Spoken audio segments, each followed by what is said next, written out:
예, 안녕하십니까?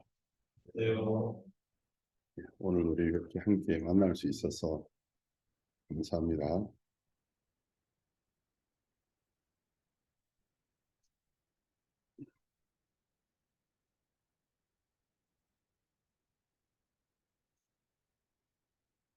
우리가 성경 말씀 사도행전 13장 17절에서 22절까지 보도록 하겠습니다.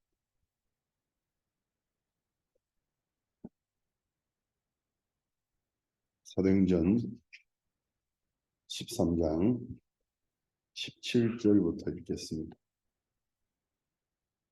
이 이스라엘 백성의 하나님이 우리 조상들을 택하시고 애굽 땅에서 나그네 된 그 백성을 높여 큰 권능으로 인도하여 내사 광야에서 약 40년간 저희 소행을 참으시고 가나안 땅 7족속을 멸하사 그 땅을 기업으로 주시고 약 450년간 그 위에 선지자 사무엘 때까지 사사를 주셨더니 그 후에 저희가 왕을 구하거늘 하나님이 베냐민 지파 사람 기스의 아들 사울을 40년간 주셨다가 패하시고 다윗을 왕으로 세우시고 증거에 가라사대 내가 이새의 아들 다윗을 만나니 내 마음에 합한 사람이라 내 뜻을 다 이루게 하리라 하시더니 22절까지 읽었습니다. 제가 지난 토요일 날 항상 토요일마다 이 요즘은 이제 멕시코 현지 시간으로는 6시 반에부터 아침 7시 반까지 토요 스페셜이 방송이 되고 있습니다. 옛날에는 토요 영상 교제라 해가지고 우리 기쁜소리 선교가 전 세계에 지금 선교사들이 파송되어 있다 보니까 전 세계에 흩어져 있는 선교사들에게 한 주간의 선교의 동향도 좀 공유하고 또 짧게 설립자이신 박국수 목사님의 말씀도 좀 듣고 또 초대 손님도 모셔서 또 소식을 듣는 그런 취지로 시작이 되었는데 시간이 지나면서 좀 많이 발전을 해가지고 요즘은 토요 스페셜이라고 이름을 바꾸어서 방송이 나가고 있습니다. 그게 이제 한 7시 반, 어떨 때는 인터뷰가 좀 길어지면 한 7시 45분, 50분까지도 지연되고 마치면 아침 8시부터 보통 한 11시 정도까지 중미 지역에 흩어져 있는 선교사들과 더불어서 중미 선교사 매주 중미 선교사 모임을 줌이라는 이 줌을 통해서 가집니다. 그래서 먼저 이제 한 1시간 반 정도 중미 지구의 선교사님들의 간증 및 또 새 소식을 듣고 또 제가 잠깐 말씀 나누고 공지할 거 있으면 공지하고 이렇게 하면 보통 한 11시쯤 되어져서 10시 반에서 11시쯤 한 2시간 반에서 3시간 정도 모임을 가지고 마치게 됩니다. 근데 제가 이제 이번에 그 토요일 날, 지난 토요일 날 말씀을 좀 나누다가 지금은 이제 광주 지역의 지역장으로 가신 김진성 목사님께서 중미 지역을 맡으셔가지고 수고를 해주셨는데 자주 우리 중미 지역 선교사들에게 파나마 월드 캠프가 너무나 어려웠었다. 그 이야기를 하시는 거예요. 근데 이제 제가 이제 그 목사님께서 그 간증을 하실 때마다 제가 마음속에 파나마 월드 캠프가 정말 그렇게 어려웠던가 늘 이렇게 아멘이 별로 안 되는 거예요. 그래서 왜냐하면 제 마음속에는 파나마 월드 캠프가 전혀 어렵지 않았었거든요. 박 목사님께서 이제 가끔씩 하시는 말씀이 자네들하고 나하고 다른 게 없는데 굳이 다른 게 있다면 세대 차이에서 일어나는 어떤 생각. 그래서 목사님 어렸을 때 동네 부잣집 아들이 뭐 떡이나 빵 같은 거 하나 가지고 있으면 그거 한 번 그 물어보려고 하루 종일 종노릇 할 수 있었다는 거죠. 그래서 뭐 자존심도 없이 시키는 대로 쫄병 노릇, 광대 노릇 다 하고 나중에 내가 한번 줄까? 그러면 이제 떡이나 빵이나 많이 물을까 봐 손가락으로 이렇게 뒤에서 는데 그러면 이제 손가락 깨물듯이 물면 아파서 손가락 빼면은 큰 이제 한 입 딱 떼서 먹고 그거 하나를 위하여 자존심 다 버릴 수 있었고 또 어떨 때는 쫄병 노릇, 광대 노릇도 할 수 있었다. 근데 이제 자네들이 편안한 시대에 태어나서 마음 꺾는 것을 너무 힘들어한다. 그 마음 꺾는 건 뭐가 힘들지? 마음 하나 꺾으면 은혜 입을 수 있는데 사역을 하다가도 자존심 상하고 좀 오해를 받거나 마음 꺾기 싫어서 사역을 저버리고 떠나는 사람들을 볼 때 너무 어리석고 미련하고 바보스럽다. 제가 이제 20살에 이제 교육 전도사가 돼가지고 이 전도자의 대회에 들어오면서 어느 날 이제 우리 교회 오래되신 사모님, 어머니 뻘쯤 되는 사모님께서 이 사모님들의 모임 속에서 이제 박옥수 목사님 사모님께 들었던 어떤 말씀을 간증을 해주시더라고요. 뭐라 하시냐면 거기에 보면은 모세의 모세를 이어서 이스라엘의 인도자가 되었던 여호수아가 있었는데 여호수아 사후에 모세가 출애굽이라는 대장정 그리고 그 이스라엘 백성을 40년 동안 광야의 길을 걷게 한 일을 역사를 이루었지 않습니까? 그리고 이제 가나안 땅에 들어가서 가나안 전쟁은 모세의 후계자인 여호수아가 그 전쟁을 치루었습니다. 그래서 가나안 땅의 원주민이었던 7개 족속을 정벌하고 이제 그 가나안 땅을 이스라엘 왕국으로 세운 겁니다. 근데 이제 그 여호수아의 사후에 모세의 사후에는 여호수아가 있었기 때문에 이스라엘 나라가 힘있게 일할 수 있었는데 여호수아가 죽고 난 다음에 그 여호수아서의 마지막 장과 또 그다음 사사 시대 약 400년간 사사하니까 좀 요즘 시대에 잘 안 맞는 말인데 쉽게 말하면 일종의 판관이거든요. 재판관. 판관들이 그러니까 판관들이 한 400년 왕이 아직 없었고 왕국이 아니었기 때문에 이제 어떤 아직 나라로서 정비가 안 돼 있었기 때문에 판관에 해당되는 그 사사들이 400년 정도 이스라엘을 통치했습니다. 근데 이제 여호수아의 죽음 이후에 어떤 기록이 남았느냐면 이스라엘 백성들이 여호수아의 사후에 그 여호수아 모세와 여호수아가 이스라엘 백성에게 행했던 그 모든 일을 알고 있는 장로들이 살아 있는 동안에는 여호와를 섬겼더라. 그 구절이 어떤 키워드로서 한 두세 번 반복됩니다. 그러면서 이제 모세와 여호수아들이 모세와 여호수아가 어떻게 이스라엘을 섬겼는지를 알고 있는 장로들이 다 죽고 세대 교체가 되어지면서 이스라엘이 급격히 타락해 버리는 이야기가 적혀 있습니다. 그 이야기를 이렇게 읽어 주시면서 제가 이제 그날 그 이야기를 들으면서 그 이야기가 제 마음속에 굉장히 깊게 와닿았거든요.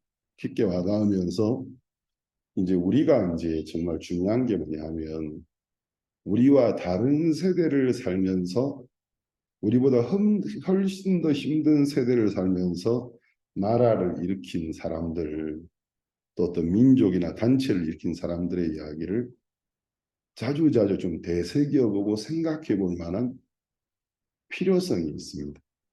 그래서 내가 어디에서부터 왔는가. 사람이 이제 어렸을 때는 족보에 관심이 없어요. 그래서 뭐 부모님 요즘은 이제 자기 어, 본관이 어딘지 이런 것도 잘 모르는 청소년들도 꽤 많이 있을 거예요.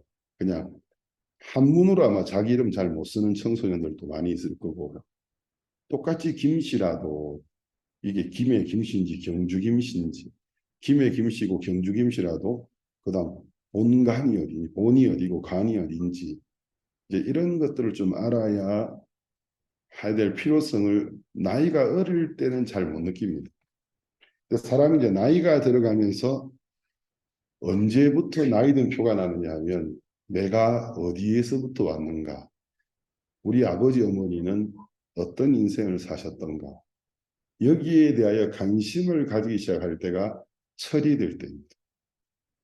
그러면서 내가 우리 아버지에 대해서 너무 생각하지 못하고 살아왔구나. 내가 어머니에 대해서 너무 모르구나. 내가 아버지 어머니 밑에서 수십 년을 자랐는데도 정작 왜 아버지가 그때 그렇게 어려워하셨고 힘들어하셨고 기뻐하셨는지 모르고 살아왔구나. 그걸 알면서 이제 사람이 이제 한 사람의 성인, 진짜 진정한 성인이 되는 겁니다. 그러면서 책임의식도 느끼고 하는 건데 신앙도 똑같거든요. 우리가 이제 신앙이 어릴 때는 내가 어디서 왔는지 관심이 없어요. 그냥 말은 하나님의 은혜로 예수님의 은혜로 하지만 물론 하나님의 은혜, 예수님의 은혜가 맞죠. 그보다 다른 어떤 것이 뭐가 있겠습니까? 그러나 그 예수님의 은혜가 나라는 사람에게까지 도달되기, 그 소식이 도달되기까지 굉장히 많은 희생이 있었구나. 그리고 정말 말 그대로 눈물과 피까지 흘려가면서 인내하고 참아주신 분들이 계시기 때문에 내가 존재하는 거구나. 이걸 이제 어느 날 여러분이 피부에서 느끼는 날이 와요. 그걸 느낄 때 구원에 대한 감사가 옛날에 감사하다. 여기에서 이렇게 정말 이렇게 내 핏줄 속에서 혈관 속에서부터 감사. 정말 내가 얼마나 큰 구원을 받은 것인가. 어떤 이런 구원의 깊이가 커진다라는 거죠. 그래서 이제 저는 그때부터 가끔씩 이제 우리 선교의 초기의 선교회를 일으켰던 목사님, 사모님의 삶에 대하여 이야기 듣는 것을 즐겼습니다. 그리고 기회가 있을 때 자세히 듣고 또 이제 우리 선교회의 기원도 많이 들었지만 그 전에 이제 영국이나 네덜란드나 독일이나 참 유럽 열강의 그냥 부국에 속했던 사람들 나중에 미국까지 선교사로 남태평양의 식인종들 섬에 세계 곳곳에 수고하셨던 분들 그런 분들 전기 같은 거를 많이 읽었거든요. 또 주일학교 교사를 했기 때문에 아이들을 가르치기 위해서도 선교사 이야기 이런 어떤 걸 읽으면서 참 제 마음속에 이 구원이 얼마나 큰 건지 감사하는 마음이 참 많이 들었습니다. 근데 이게 이제 저한테 얼마나 이제 플러스 효과를 줬느냐 하면 그렇게 생각하기 시작하니까 어려운 것이 없더라고요. 이제 어떤 어려운 일이 제게 닥쳐도 지금 내가 만난 어려움을 나보다 먼저 된 세대에 살아갔던 분들의 고난에 비교하면 어려움이라 할 수 있나? 이렇게 딱 하는 생각하는 순간 어려운 게 없더라고요. 그래서 이제 뭐 삶이 가난해도 난 가난해. 이런 생각을 해본 적이 정말 없는 것 같아요. 그리고 이제 군대를 제대하고는 대구 수성 중앙교회에서 지금은 기쁜 소식 수성교회지만 지금은 대구의 수성 쪽이 굉장히 번화하고 부유한 도시로 바뀌었는데 그때는 황금동 쪽에는 황금 벌판이라 해가지고 텅텅 비어 있었거든요. 그래서 이제 땅을 임대해서 몇 년 계약해서 식당을 지어서 하는 그런 업종들이 많이 들어왔었습니다. 그래서 거기에서 지산동은 좀 발전했었고 범물동 쪽은 옛날에는 범이 나타나서 사람 물어가는 동네라 해가지고 정말 이제 그 일제 시대의 그 잔재라 부를 만한 초가집들, 슬래트 집들이 아직도 있을 때였습니다. 근데 그 범물동에 임길순이라는 모치님이 계셨어요. 그 당시 이른이 조금 넘 저는 20대 중반이고 임길순 모치님은 70대 초반이셨는데 제가 이제 이 임모치님의 이야기를 듣는 걸 즐겨했어요. 이분이 이제 일제시대 때는 일본에 계시다가 이제 독립이 되면서 한국에 넘어와서 사시는 분이었는데 고생 얼마나 고생을 많이 하셨는지 자식이 뭐 제 기억이 7남매인가 이랬는데 나이 들어서 한 명도 어머니를 보살피는 자식이 없는 거예요. 그리고 이제 아들 중에 하나가 이제 아들, 딸 놓고 가정이 깨지면서 어머니께 맡기고 떠나면서 그 임길수 모치님이 그 손주와 손녀를 키우고 계셨습니다. 그 손주가 한 몇 년 전에 저한테 어떻게 저 번호를 구해가지고 전화해서 누가 어느 날 보이스톡으로 카카오톡 보이스톡으로 목사님 저 태욱입니다 하는데 태욱이 저 대구의 태욱입니다. 임길수 모치님 야 너 태욱이냐?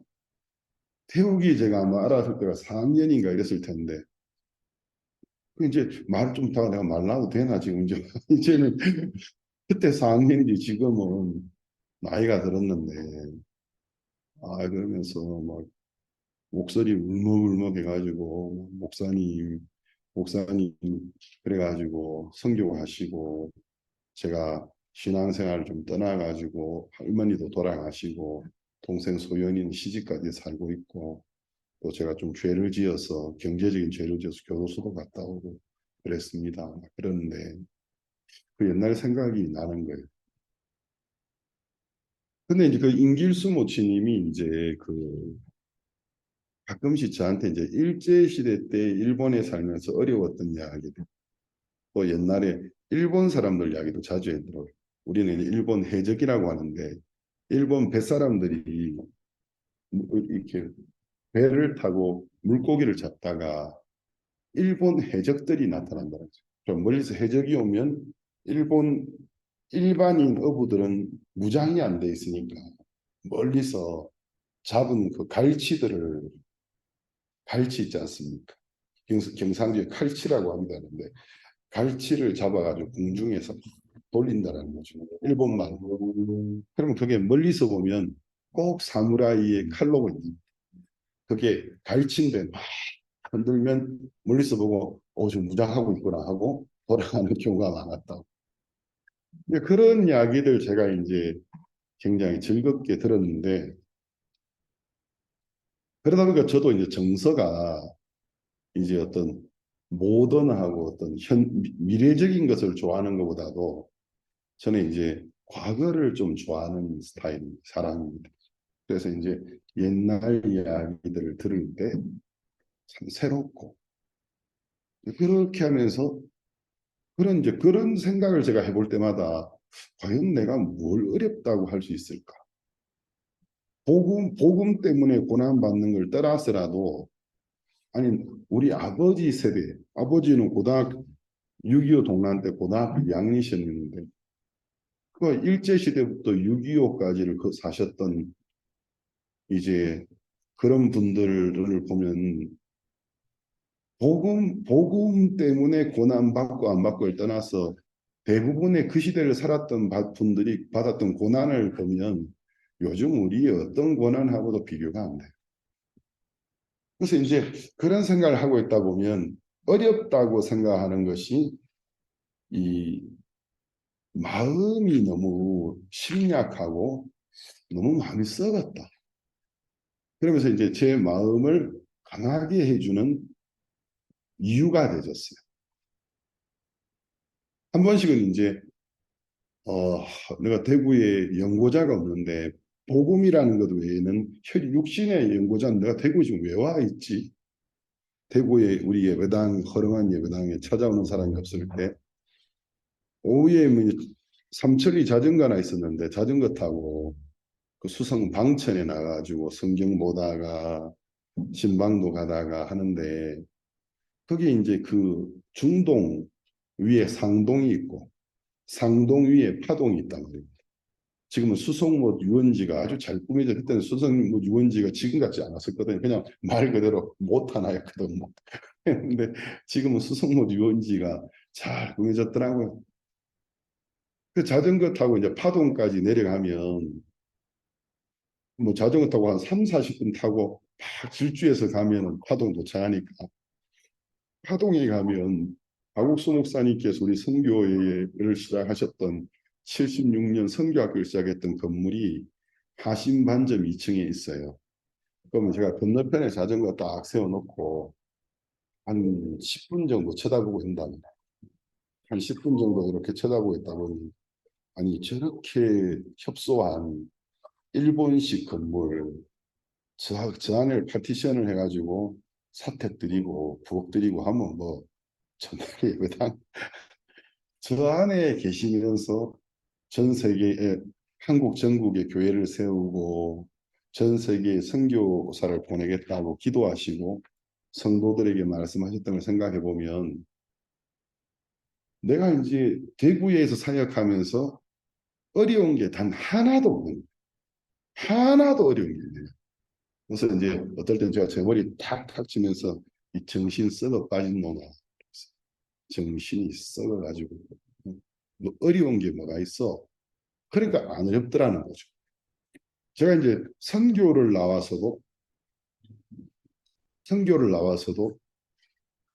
그렇게 생각해 보면 어려운 게 없는 거예요.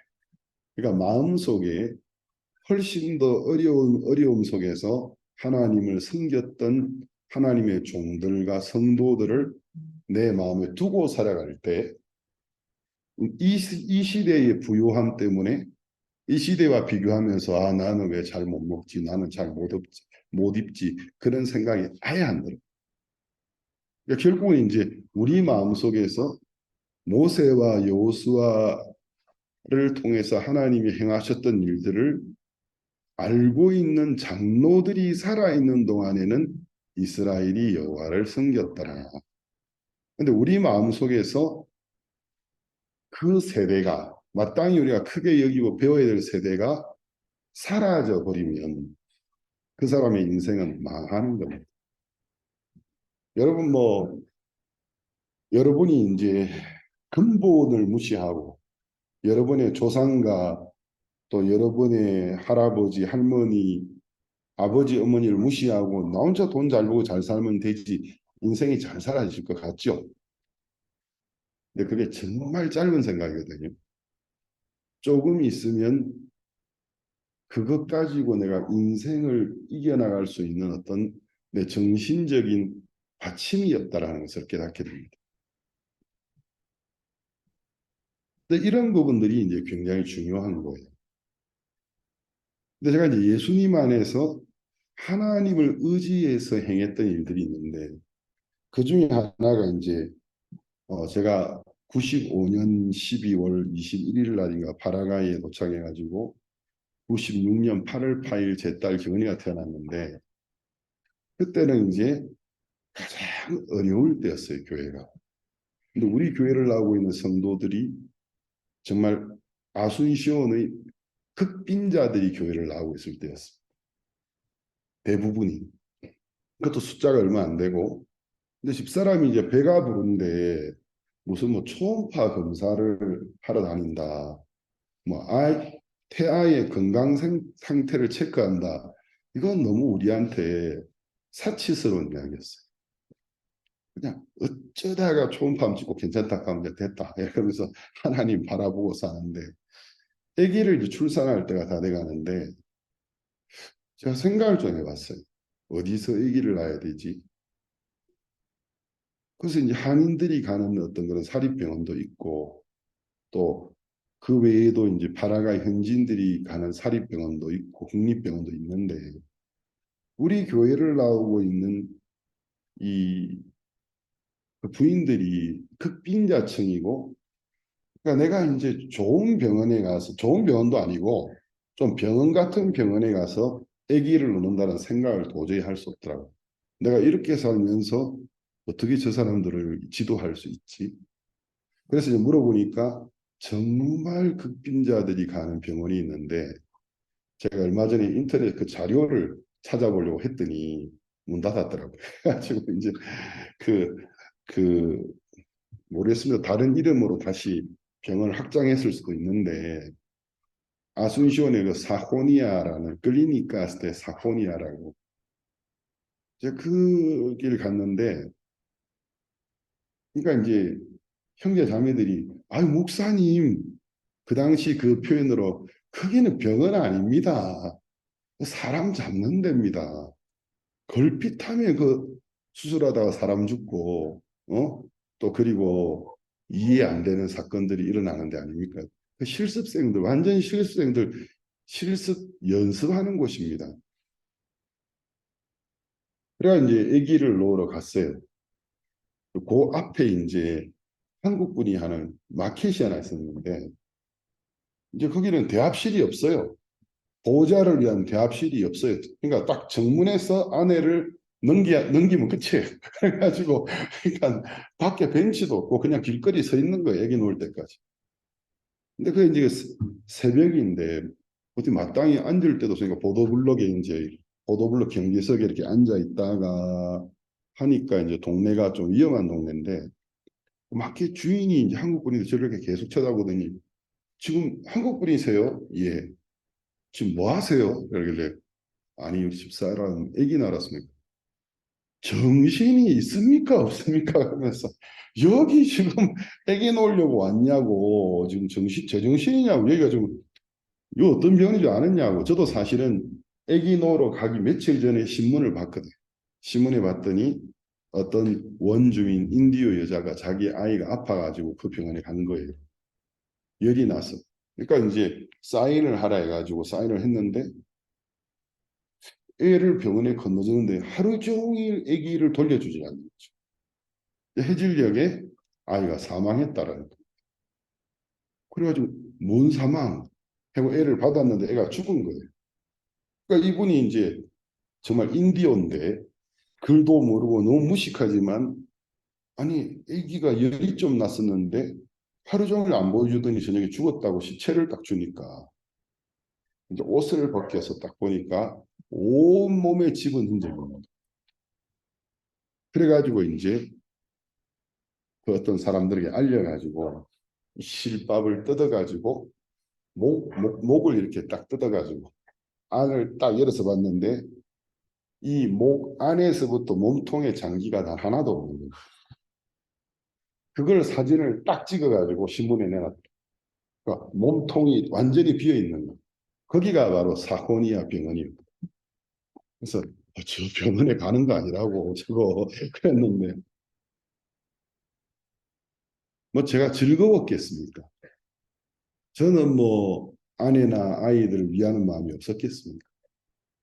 근데 이제 내가 이 사람들을 인도하면서 우리 교회를 나오고 있는 형제 자매들이 대부분이 극빈자인데 내가 이런 일 하나 저 사람들이 애기 놓는 곳에서 애기 못 놓으면서 어떻게 이끌 수 있을까? 그래서 이제 마음을 정했어요. 그래서 그날 새벽에 이제 막 도로에 이제 그 아저씨가 이야기해도 아 괜찮습니다. 하나님 지켜주십니다. 도로를 서서그만 서성 왔다 갔다 서성이고 있다가 이제 제 딸인데 제가 창세기의 그 리브가 생각이 나면서 리브가가 믿음의 이삭과 결혼했던 떠오르면서 내가 내 딸이 정말 성경을 리브가와 같이 하나님을 믿는 믿음으로 복음을 섬기는 사람이 되면 좋겠다. 내가 이름을 레베카라고 정해야 되겠다 생각했습니다. 그리고 이제 아기가 태어났어요. 아기가 태어났는데도 제가 아내를 볼 수가 없는 거예요. 그냥 간호사가 아기 낳습니다 이렇게 이야기하니까 들어갈 수도 없고. 예, 그래서 이제 아이고 뭐 애가 태어났으니까 미역국이라도 줘야 될 텐데 들어갈 수가 있어야죠. 그래서 이제 지금 고인이 되신 파나마 김미영 사모님 어머니 그때 부모님이 신앙이 그렇게 좋지는 못하셨습니다. 그래도 그 자매님께 부탁해가지고 미역국 좀 보내주십시오. 여자는 또 들어가게 하더라고요. 다 들어갔다 오셔가지고 아이 보니까 괜찮은 것 같다고. 그래서 이제 며칠 후에 태어날 때 이제 아기를 보고 이제 아기를 보고 아내를 본 겁니다. 근데 그 병원에서 이제 위생 상태가 너무 안 좋아. 이가 옮겨가지고 원래 머리가 길었는데 머리도 이제 이 머리카락이 이제 뭐라 그러죠? 한국말 제가 다 잊어버렸네. 머리카락 많은 걸 뭐라 합니까? 아, 숱이 많아가지고 한국말을 오래 안 쓰니까 자꾸 생각이 안 나는데 숱이 굉장히 많은데 그 뭐 이가 옮겨가지고 병원에서 이제 머리를 그냥 가위로 잘랐는데 완전히 무슨 선머슴을 받았던 아주 치형이 맞아가지고 나왔는데 이제 아기를 집에 데려왔는데 아기가 이제 감염이 된 거예요. 병원 상태가 너무 눈이 이제 눈을 못 뜨는 거예요. 눈에 눈곱이 꽉 끼어가지고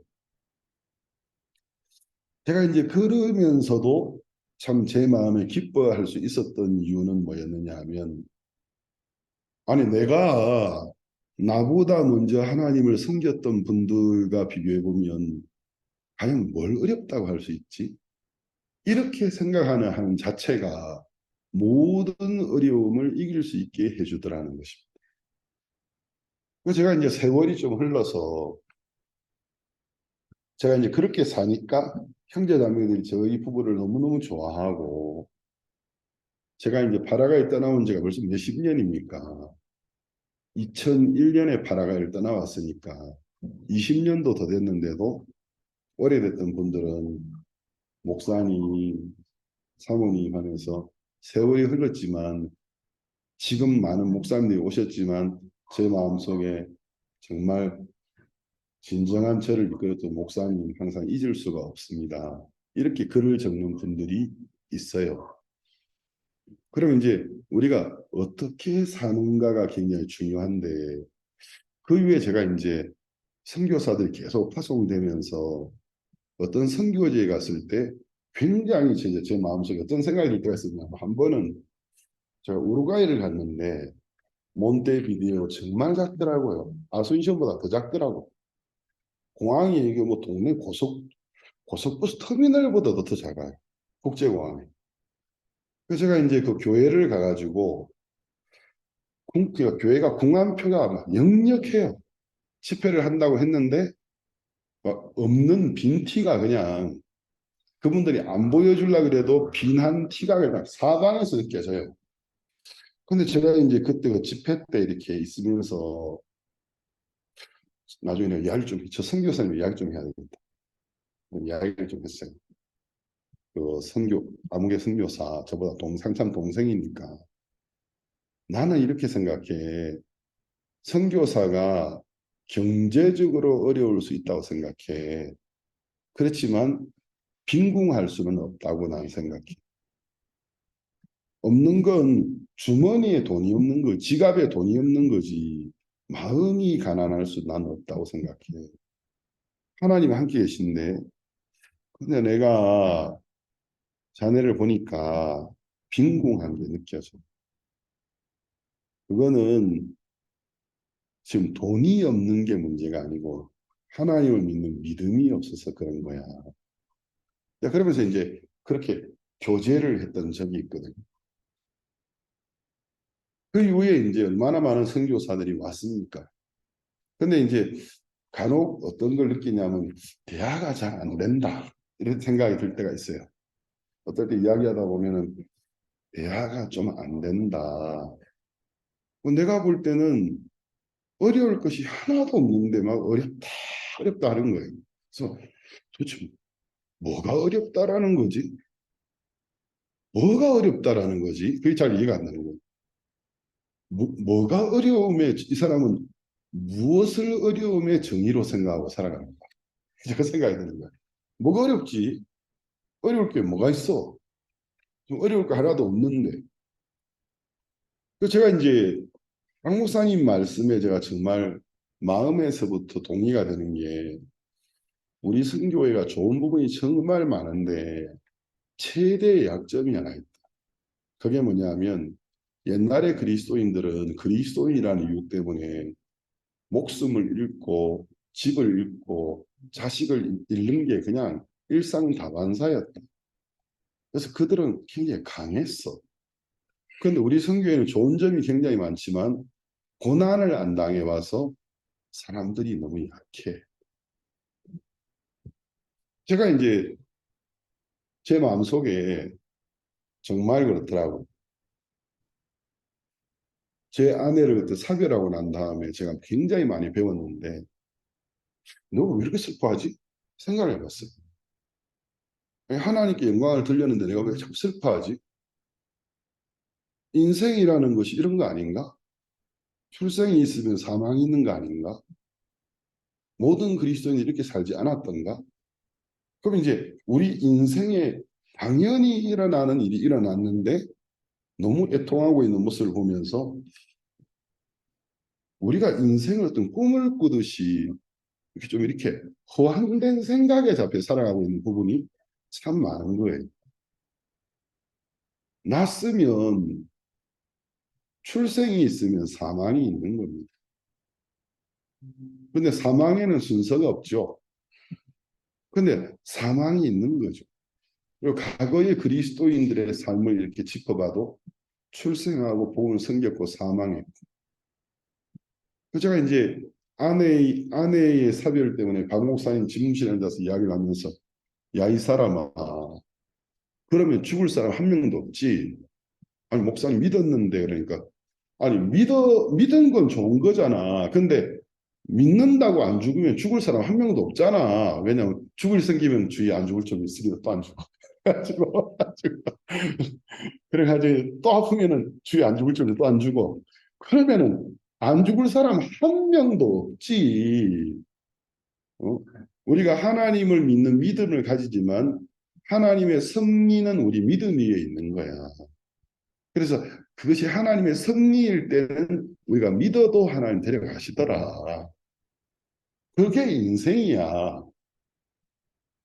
그래서 이제 그런 어떤 짧은 대화들, 이거 너무 당연한 이야기인 것 같지만 이런 대화들을 마음에 품고 생각해 보면서 내 주변을 보니까 이 죽음, 그러니까 출생과 인생 그리고 사망을 현실로 직시하지 못하고 살아가는 사람들이 굉장히 많더라는 거죠. 그러니까 마치 꿈을 꾸고 있는 것처럼. 그러니까 제가 이제 자주 하는 말이 이제 주변의 선교사님들에게 사모님들 잘 대해드리세요. 그 말 잘하거든. 잘 대해드리십시오. 근데 이렇게 막 구박하고 사는 분들 가끔씩 있어요. 근데 왜 그러냐 하면 항상 자신의 옆에 있을 거라고 생각하고 있는 거예요. 반드시 본인이 되든 그 사모님이 되든 누군가 먼저 떠날 날이 오는데 그걸 잘 즉시 못하고 살아가요. 그러니까 이제 현실을 정확하게 즉시하지 못하니까 사사로운 사용이 많은 거예요. 이렇게 막 그러니까 클린하지가 못해요. 삶이 지저분해. 부부싸움하고 듣고 있으면 지저분해. 클린하지가 못하고 끝없는 자존심 싸움, 끝없는 말싸움하고 앉아있는 거죠. 그건 누가 하는 짓이냐면 시간 남아도는 사람들이 하는 짓이에요. 그러니까 자기 인생에 시간이 남아돈다고 착각하고 살아왔기 때문에 그러는 거죠. 그러면 이제 지금 옥신각신하다가 그래 내가 뭐 이 말싸움에서 내가 이긴들 이득이 뭐가 있지. 그래서 결국 이득이 뭐가 있지. 그러다가 아 됐다 그만하다 그러면 당신이 이겼다 하자 그래. 순 말로만 그래 말이 되든 어쨌든 간에 그 당신이 이겼다 하자. 해가지고 이제 많은 사람들이 그러지 못한다라는 거죠. 근데 이제 제가 정말 그래요.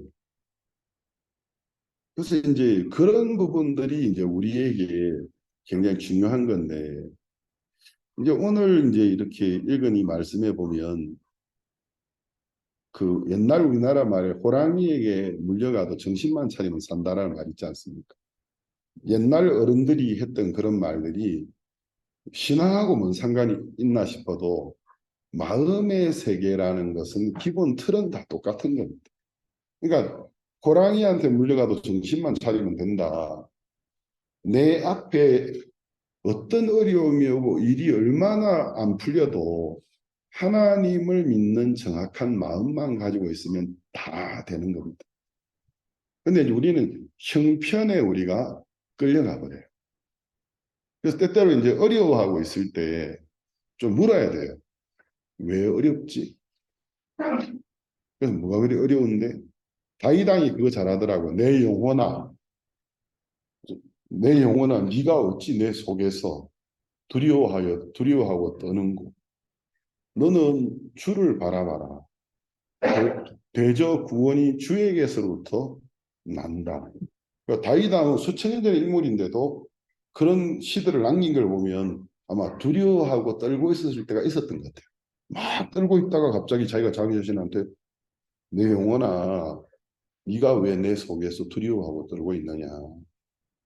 그러니까 우리는 길을 가다 문득문득 차를 멈추고 내가 지금 어디로 가고 있는 건지 목적지를 확인해야 되듯이 인생을 사는 것도 그렇게 해야 되는 거예요.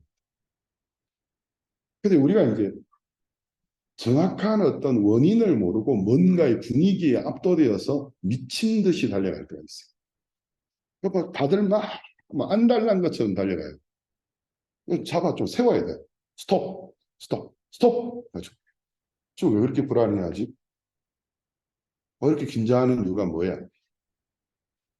그럼 우리가 진짜 여기 뭐 큰 선교센터 지으려는데 냉정히 말하면 우리하고 뭔 상관이 있습니까? 이게 하나님의 일이지. 그럼 뭐 여기 뭐 건축 소장으로 집사님도 계시지만 이 일하고 집사님도 솔직하게 뭔 상관이 있습니까? 교회에서 보내셨기 때문에 와 있고 복음 섬기는 거기도 하는 거지만 냉정히 말하면 하나님의 일이지 내가 안달해야 될 일이 아니라는 거죠. 그럼 우리가 이런 일들 앞에서 자주자주 물어봐야 돼. 너 왜 불안해하지? 너 왜 초조해하는데? 까짓 건 뭐 낭패 당하라면 당하지 뭘. 뭐 까짓 거 그거 뭐 하던 목회 그만두고 연수 받으라면 받지 뭐. 아니 뭐 형제님으로서 복음 섬기라 하면 섬기지 뭐. 이렇게 딱 마음을 딱 정하면 두려워할 게 아무것도 없어요. 그럼 네가 언제 뭐 날 때부터 목사였어? 너 구원받을 때 그냥 형제였잖아. 행복했잖아. 그게 어떻게 강등된 거라고 말할 수 있어? 그러면 뭐 형제님으로 지내면 다 강등된 분들인가? 말 같지도 않은 소리. 그러니까 이제 우리가 어떤 그런 보이지 않는 분위기에 막 끌려갈 때가 있어요. 그래서 저도 이제 월드 캠프 준비할 때 이제 거기에도 갔을 때 보거든요. 사모님들이 막 열심히 막 하는데 안 되겠다. 앞만 바빠도 내일 새벽부터 반드시 사역자 모임 해야 되겠다. 사모님 다 나오세요. 꼭 정말 못 올 분들 빼고는 다 오세요. 여기 일단 브레이크를 걸어야 되겠다. 그러니까 막 무언가에 막 쫓겨가고 있는데 딱 걸어서 이제 모여가지고 앉아가지고 우리가 좀 생각 좀 해봅시다. 왜 불안해 하시죠? 뭐 때문에 그렇게 쫓기고 있죠? 정말 여러분들이 일이 잘 되기를 바라는 사람들입니까? 정말 복음 때문에 염려하고 있습니까? 아니면 내가 이 부서를 맡았는데 내가 맡은 부서가 안 풀려가지고 책임 추궁을 당할까 봐 심리적으로 쫓기고 있습니까? 만약에 그렇다면 냉정하게 따지고 들어가면 복음하고 아무 상관없는 사람들.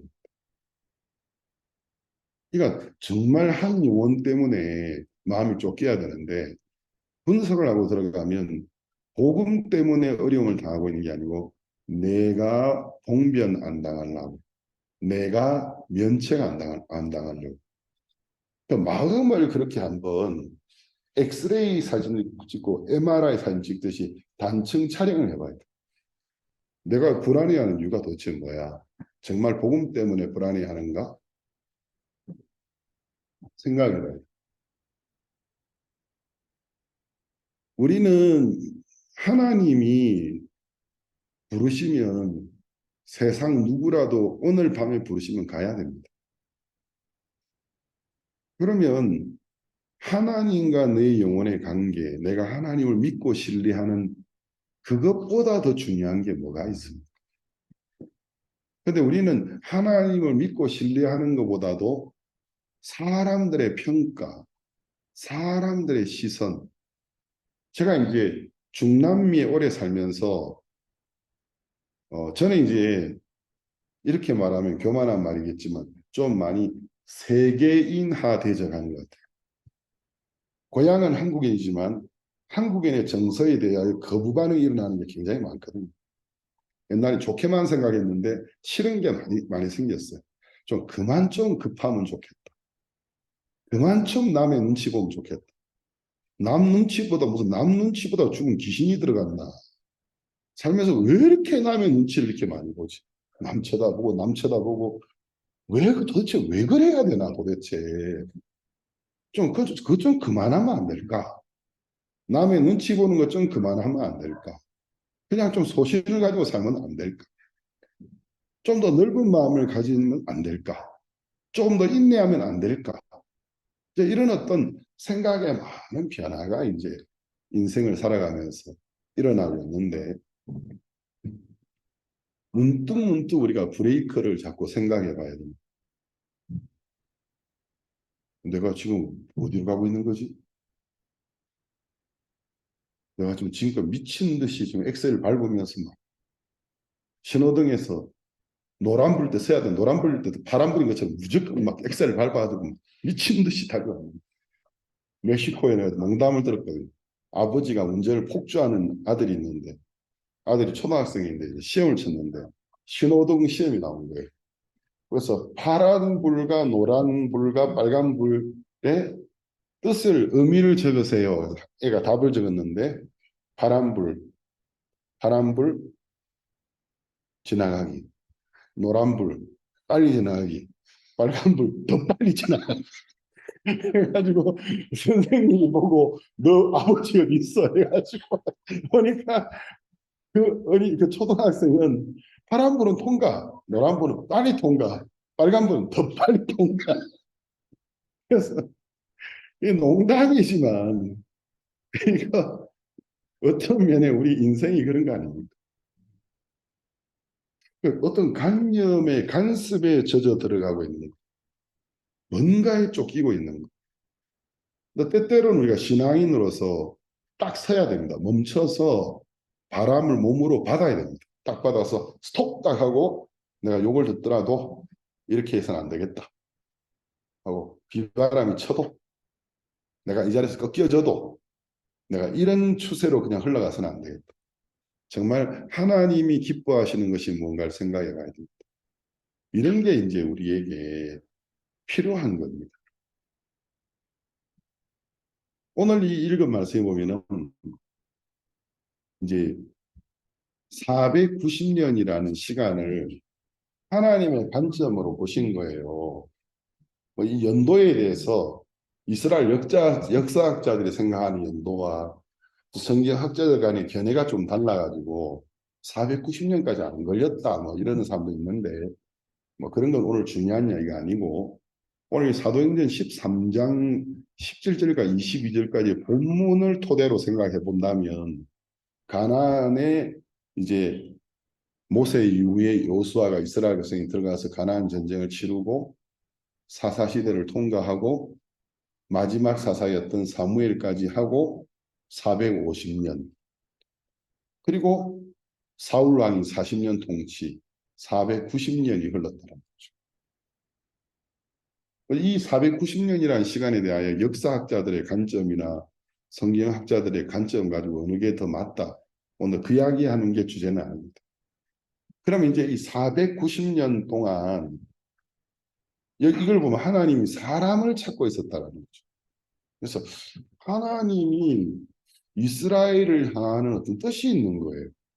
그래서 이제 출애굽을 하게 하고 사막도 40년간 지나게 했고 가나안 땅에 들어오게 했는데 이게 이제 어떤 반발마적인 사건이 아니라 어떤 하나님이 준비해 놓은 계획의 한 부분으로 퍼즐을 맞춰가고 있는데 뭘 안 하느냐 하면 그 퍼즐을 맞추어서 전체의 그림을 그려보려고 하는 사람이 안 나타나는 거예요. 지금 한국에는 우리 손주 지성이가 어린데 공간 감각이 굉장히 뛰어나더라고요. 제가 이제 얘를 보면서 얘가 이제 어떤 놀이를 할 때 보면 공간 감각의 기억력이 아주 뛰어나더라고요. 퍼즐 할 때, 더 어렸을 때 깜짝 놀랐거든요. 다다닥 맞춰버려요. 이번에 가기 전에도 퍼즐이 있는데 할아버지 같이 앉아가지고 저보다 훨씬 빠른 거예요. 퍼즐거리고 거꾸로 뒤집어 놓고 또 바로 맞춰버려요. 그래서 아 얘가 나이가 어리지만 이 공간 인지력이 굉장히 뛰어나구나. 제가 이제 그런 마음이 들었거든요. 그럼 우리가 이제 세월을 지내면서 우리도 이제 어떤 단발마적인 사건을 가지고 하나님 도왔다, 은혜를 입었다, 내가 이걸 믿음으로 못했다 이런 것도 있지만 퍼즐의 전체의 그림을 한번 생각해 봐야 돼. 내 인생의 퍼즐은 뭐지? 내 인생의 퍼즐 속에 하나님 그려놓은 그림은 뭐지? 그러니까 하나님이 그려놓은 나라는 사람이 있어요. 근데 그 퍼즐이 다 맞아져야지 보이는데, 근데 하나님은 어떤 사람을 찾고 있느냐 하면 미리 그것을 마음에 맞추어 보고 하나님의 그림, 그 청사진을 보고 그 하나님과 마음의 뜻을 합하는 사람이 일어나게 되기를 원하고 있다는 거죠. 없었어요. 그러니까 아주 뭐 보면 대단한 인물들이 있었는데 여기까지 마음이 도달한 사람은 없었어요. 근데 이제 다윗이라는 사람이 나타났는데 이 다윗은 이 하나님이 그려놓은 전체의 퍼즐 속의 그림을 인생을 살다가 본 적이 있는 거예요. 그걸 딱 깨닫고는 내가 여기에 내 인생을 걸어야 되겠다 하고 그 하나님의 뜻과 마음을 딱 합했는데 그걸 하나님이 보시고 내 마음에 합한 자라. 그러면 하나님이 보실 때 온전한 사람은 누구일까요? 예수 그리스도의 피를 믿음으로 온전해진 이런 개념 말고 어떤 신앙적인 삶에서 하나님이 보실 때 온전한 사람은 누구일까요? 하나님이 볼 때 온전한 사람은 하나님이 볼 때 하나님의 완벽한 마음을 가진 사람은 분명히 손끝만큼이라도 티가 없고 흠이 없는 사람을 말하는 게 아닙니다. 그런 인생은 지구상에 존재하지 않습니다. 그럼 하나님 누구를 보고 너는 나를 향하여 온전한 마음을 가지고 있다. 나를 기쁘게 하는 자다. 라고 하는 거냐면 그건 도덕적인 품행을 가지고 평가하는 게 아니라 하나님의 뜻을 향하여 가지고 있는 마음의 자세라는 거예요. 그래서 우리는 이제 좀 잘못된 약간 핀트가 잘못되어 있어요. 지구상에 완벽한 인간이 존재하지 않는데도 완벽한 인간이 돼야 성인이고 의인이 되는 것처럼 생각하고 앉아 있고 좀 더 완벽해 보이는 사람을 보고 존경한다고 이야기해요. 우리가 볼 때 완벽해 보이는 사람은 우리가 볼 때 완벽하지 딱 뒤집어서 그 내면을 보면 위선이 가득합니다. 그러니까 하나님의 눈앞에 그늘이 없는 완벽한 사람은 존재하지 않아요. 옛날 누가 그러대요. 단풍나무 잎사귀가 너무 이뻐가지고 하나 때가 책갈피 삼으려고 단풍 밑에 나무 밑에 갔더니 자세히 봤더니 벌레 안 먹은 잎이 하나도 없더라. 온전하게 단 흠이 하나도 없는 단풍잎이었더라. 멀리서 보니까 와 완벽하다고 말하지만 가까이 가서 딱 보면 흠 없는 인생 지구상에 없습니다. 없습니다. 여러분이 볼 때 저만하면 퍼펙트한 거 아닌가? 그 사람 잘 몰라서 그렇습니다. 좀 더 사귀면 세상에 지보다 잘난 놈 하나도 없는 줄 아네. 지겹다 진짜. 그리고 쳐다보는 것도 싫다. 지가 뭐 세상에 제일 잘난 줄 아는가 보네. 그러니까 진짜 질린다 질려. 완벽한 사람 단 한 명도 없습니다. 그럼 하나님이 보실 때에 너는 온전한 사람이다. 내 마음에 합한 사람이다. 그 말의 정의가 무엇일까? 하나님이 이 세상을 향하여 가지고 있는 그 뜻의 마음, 그 뜻을 발견하고 마음을 합한 사람을 그렇게 이야기한다. 그냥 다윗을 딱 발견한 거예요. 그래서 이제 이 다윗이 하나님의 마음에 합한 사람인 것을 가장 잘 보여주는 그 일생에 있었던 일화 중에 하나가 이제 사무엘하에 나오는 이야기예요. 사무엘하 5장 4절에서 10절까지 보겠습니다.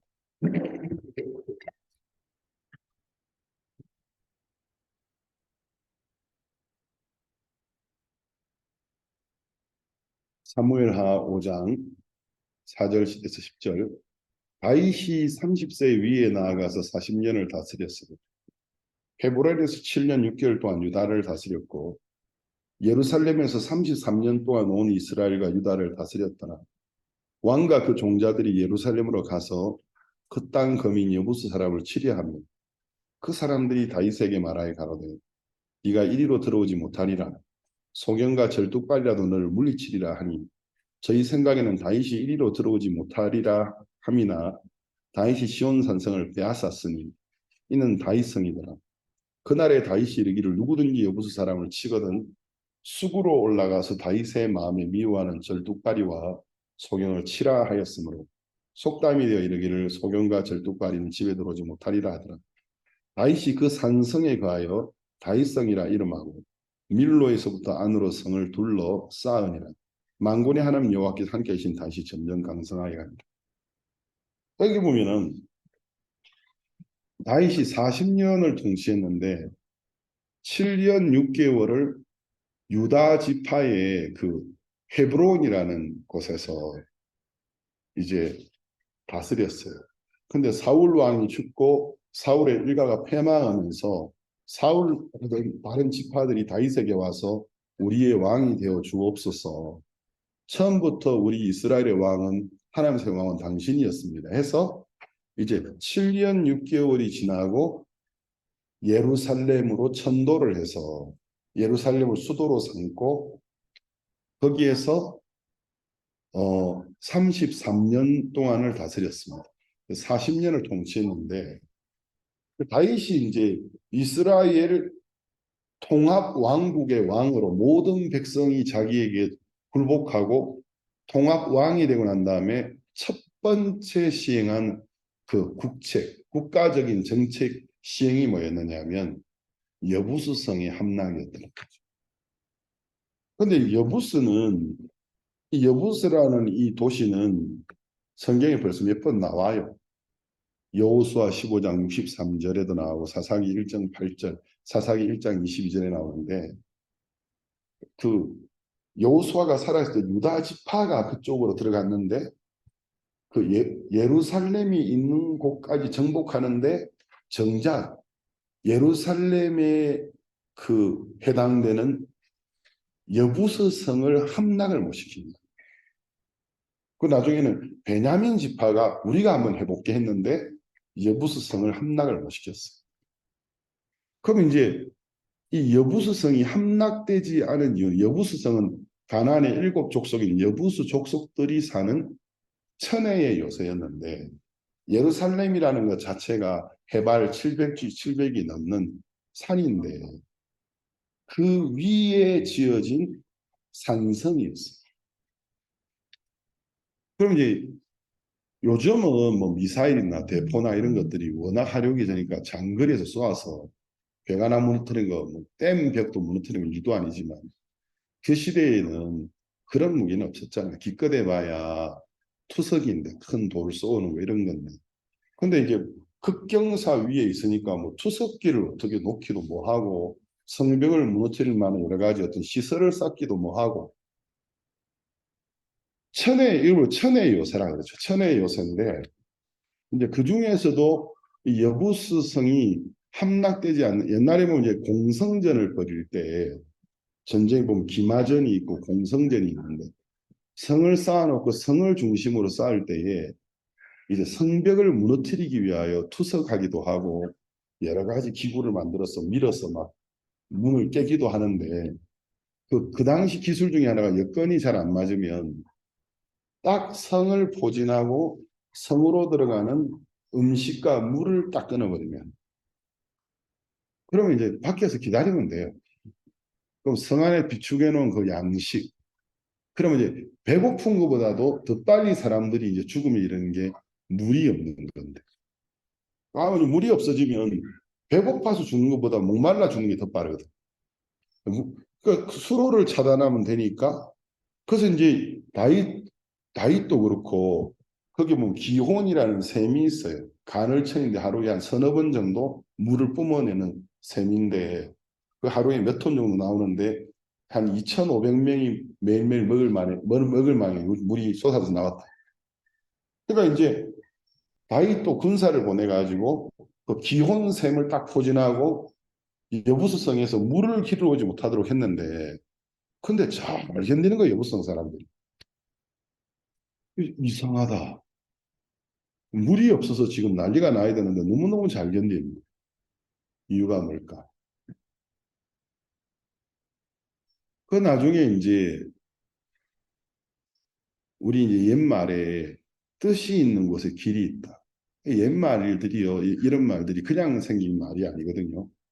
인생에 길이 없는 사람들은 문이 안 열려, 난 뭔 일에도 길이 안 열려. 그 사람의 진정한 문제는 길이 안 열리고 문이 안 열리는 게 아니고 의지가 없는 사람이라서 그렇습니다. 뜻이 있는 곳에 길이 있어요. 그러니까 뜻이 있으면 반드시 길이 열려요. 정말 그렇거든요. 그러니까 형제 자매들 중에서 물질적인 부분에 굉장히 옹색하고 삶이 안 트이는 분들은 뭐가 문제냐면 경제력이 문제가 아니고 하나님 앞에 물질적인 부분에 하나님 섬기려는 의지가 없어요. 그러니까 버는 것으로 그냥 우리 가족 먹고 사는 데만 딱 관심 가지면 그분들은 평생 딱 그 수준의 삶을 살게 됩니다. 근데 거기에서 더 업그레이드 되는 삶을 사는 분들을 보면 의지가 있어요. 우리 가족 먹고 사는 거야 좀 잘 먹고 못 먹고의 차이가 있지만 어쨌든 살 수 있는데 그 마음속에 내가 하나님을 정말 섬기고 싶어. 그 마음이 있으면 그 사람은 그냥 평범한 직장인으로서 만족하지 않고 어느 날 도전하려는 마음이 반드시 일어납니다. 어떤 그래서 인생의 길을 걸어가다 누군가 아니 평생 월급쟁이로 살았는데 이제 좀 그만하고 종처럼 사는 그만하고 내가 볼 때 경험도 쌓인데 이런 일 좀 해보면 어떻겠습니까? 할 때 기가 번쩍 트이는 그래가지고 이게 위험 부담도 좀 있지만 내가 하나님 의지하고 한번 해봐야 돼. 그러면서 월급 받고 살 때의 삶과 비교할 수 없는 삶의 수준으로 업그레이드가 되죠. 그러니까 이제 진정한 문제는 의지가 없는 거예요.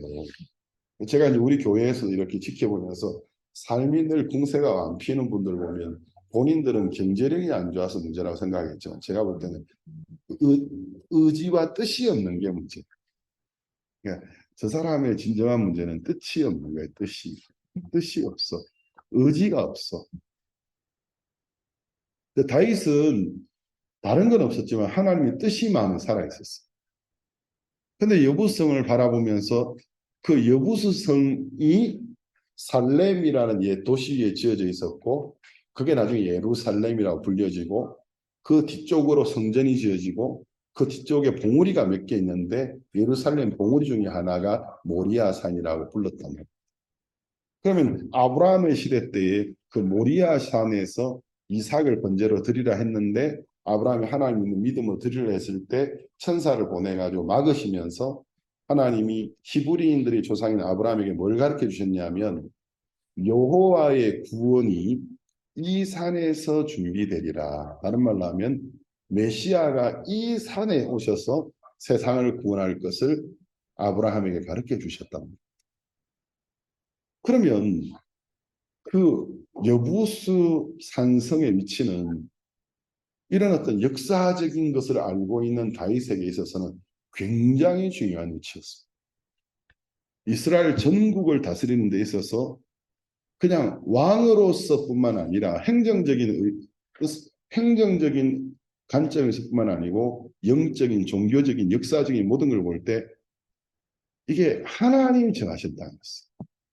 근데 그걸 다윗이 이렇게 보면서 490년 동안 이 성을 함락시킨 사람이 없어요. 그쯤 되면은 불가능이라는 말이 돌겠죠. 이건 불가능한 거야. 안 되는 거야. 다윗이 이제 그 산성 밑에 가가지고 다윗이 여부수 산성 밑에서 산성을 우러러 보던 그걸 마음에 한 그림을 그려보세요.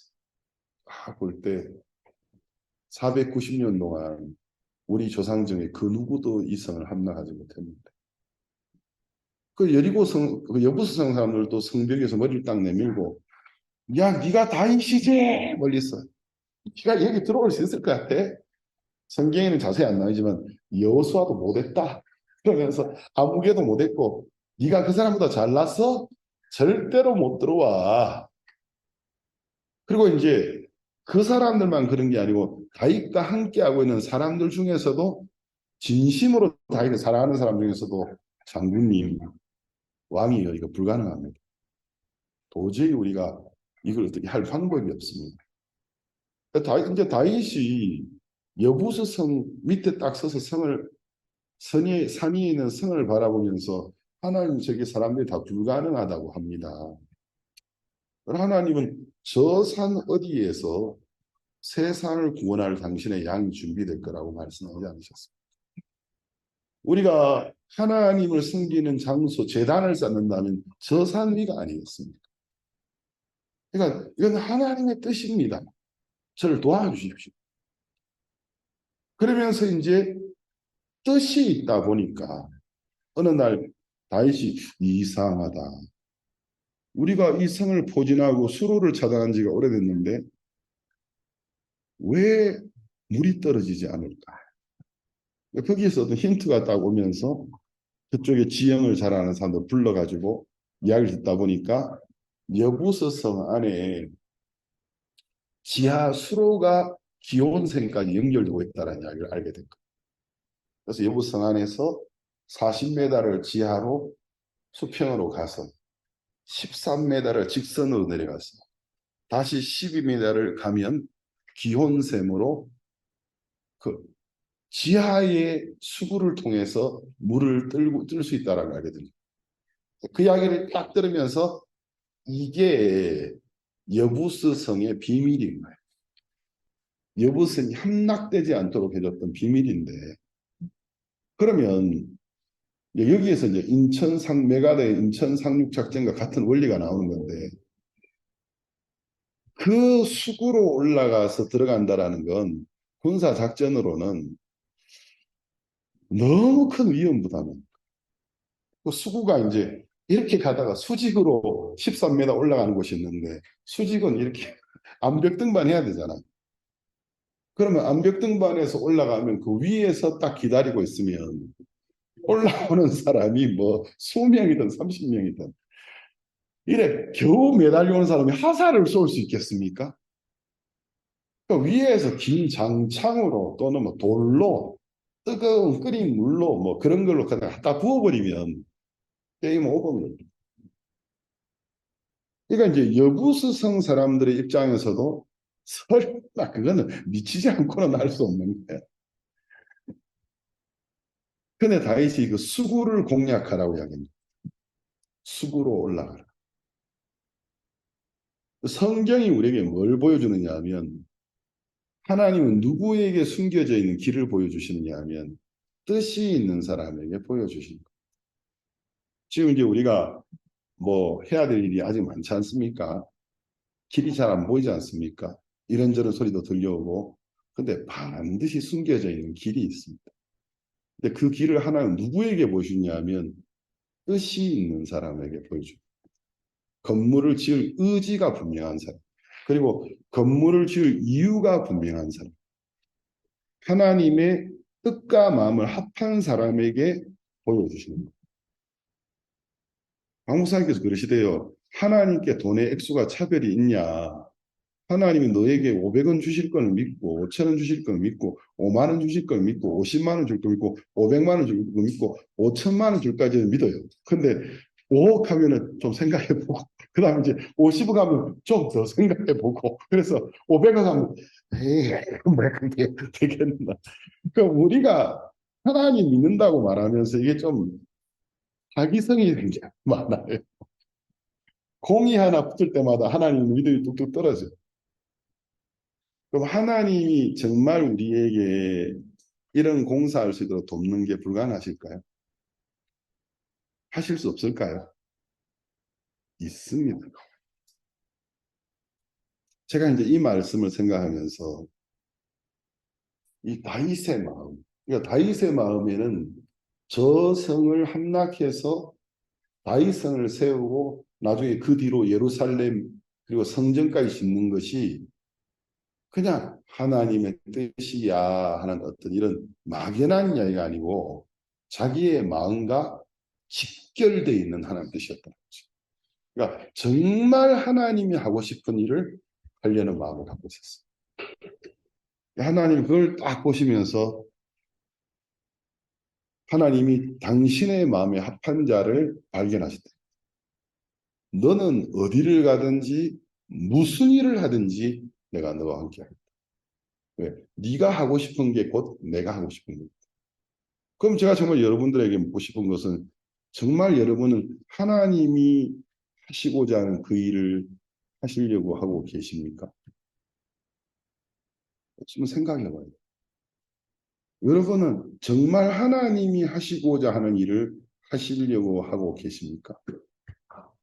그 의지, 그 믿음, 그 간절한 마음, 마음이라는 건 심층이 있고 심도가 있는데 마음에는 깊이가 있고 마음에도 밀도가 있는데 그게 천차만별이에요.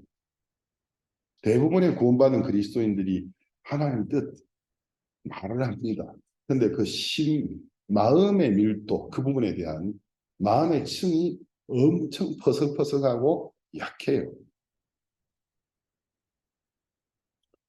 말씀을 마감하면서 박옥수 목사님이 사람들에게 예수 그리스도의 복음을 전하고자 하는 의지가 우리의 상상을 초월합니다. 그러니까 하나님의 그 마음을 기뻐하시는 거예요. 그 마음을. 우리 교회를 정말 사람들이 잘 몰라요. 한국 사람들 기가 얕아가지고 누가 책 하나 쓰면 그만 그 말만 보고 제가 기쁜 소리 선교에 1984년부터 오늘 이날까지 몸담은 내년이면 만 40년인데 40년 동안 몸담고 있으면서 기쁜 소리 선교는 회개 안 해도 된다 하더라. 제 막 지어도 된다. 막 같지도 않은 소리를 날마다 예배 때마다 설교 때마다 교직 때마다 회개하라고 우리는 수시로 회개하고 수시로 돌이키고 하나님 뜻을 섬기고 제 막 지어도 된다 하다 말 같지도 않은 소리 완전히 몰라도 그냥 기가 너무 얕아가지고 누가 한 말 한마디 말 그런 말 옮기기 바쁜 걸 보면 정말 한국 사람들이 똑똑한 민족 맞는가 싶어요. 한국 사람들 IQ는 없다는데 정말 똑똑한 거 맞는 건지 장기가 발전인 건지 잘 모르겠어요. 정말 똑똑하다면 그 바보짓이 그만할 텐데 좀 생각해보고 그래가지고 그쪽 그 사람들 어디서 모이는데 산 속에 철조망치 모인다. 그럼 안 가야 돼요. 살아서 돌아오기 힘드니까 대도시에 누구나 모이는 곳에 모여 있으면 한번 가보자, 들어보자, 이야기해보자. 공개적인 장소 한다라는데 야, 듣고 있다 보면은 우리가 상당히 좀 잘못 알고 있었구나. 그래서 우리 선교에 대하여 좋은 글을 많이 쓰는 분들이 기독교 기자들은 한결같고 세속 기자들이잖아요. 그분들은 이런 부분이 그냥 발전돼 있거든. 가서 들어보고 그래서 박 목사님 인터뷰할 때도 목사님은 뭐 한국 교계에서 목사님 이단이라는 거 아십니까? 잘 압니다. 그 사람들 왜 이단이나지요? 하고 목사님 설명책 하면은 아 그렇습니까?